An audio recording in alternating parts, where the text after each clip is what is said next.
বন্ধুরা, এখন বাজে ঘড়িতে 11টা 25। আর এই যে ইনি কালকে জানেই না, এনার কালকে ড্রয়িং পরীক্ষা, ড্রয়িং এক্সাম আছে। স্যার আজকে বললো বলে জানতে পেরেছে।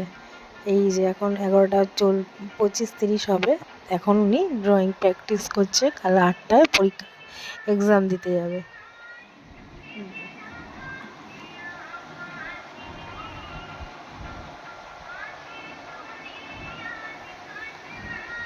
আর আমার পেয়ে গেছে প্রচণ্ড ঘুম, কিন্তু এনার আঁকানা কমপ্লিট হলে আমরা ঘুমাতে পারবো না।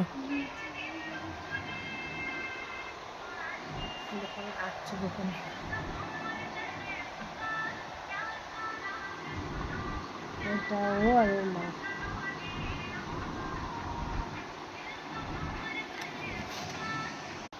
এই বুধুর আঁকা না হলে আমি ঘুমাতে পারছি না, আর আমার ঘুমের চোখ দুটো বন্ধ হয়ে আসছে।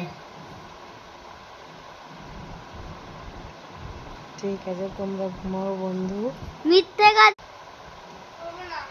গুড নাইট, আবার কালকে দেখা হবে।